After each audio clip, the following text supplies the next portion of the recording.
Paul, of course, announced on Sunday that you're back with us here at Doncaster Knights. I'm sure fantastic news, and the fans have been very happy. It was quite a quick process, of course. I believe Clive was in touch with you immediately as he knew you were available again. Just talk us through the process in coming back to Castle Park. Well, we've obviously remained friends since I left the club to go back to rugby league. We spoke at least once a week, generally about how our performances was on both sides.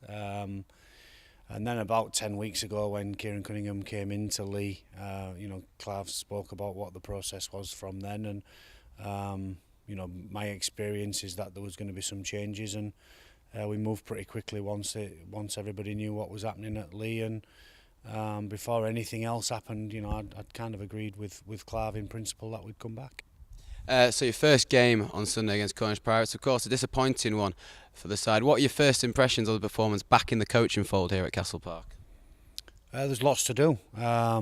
Listen, it can't get much worse than the weekend. I think the players are really disappointed with the performance, and rightly so. I don't think we was particularly attacking or confident with what we did, and there's some rebuilding to get done in the next couple of weeks. It's probably the right time for a week off for us to get some structures in place that are going to prove to be fruitful going forward.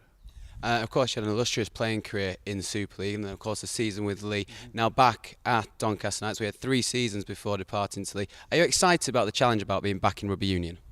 Yeah, absolutely. Listen, it wasn't an easy decision to come back. It was carefully considered. Once I'd made my mind up, it was done, and I'm looking forward to get into grips with a new bunch, get into grips with some individuals that I've not worked with before, and understanding their mentality, and trying to move this club forward and the players forward individually, and obviously, listen, Clive's forgotten more than I know about the game, so I'm looking forward to working with Clive again, and Kendo as well, and Dougie, and seeing where we can get this group to, because certainly we probably can't get any worse than the weekend, and we really need to make some drastic improvement before Richmond next week.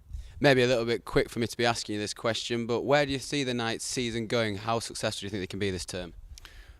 Well, I don't think they've played particularly well throughout the season. I don't think, barring Rotherham at home, when they've really put them to the cleaners, I'm not sure that they've hit straps very often, and still sat fourth in the table. So, listen, I think we're looking up. I hope the team and the players are looking up. I'm certainly looking up, and we're seeing what we can knock off over the next few weeks. It's going to be a really interesting few weeks where the season really could shape itself after what was a disappointing performance. We draw a line under it, and hopefully we get to where we want to be in the next few weeks, and then we can move forward from there.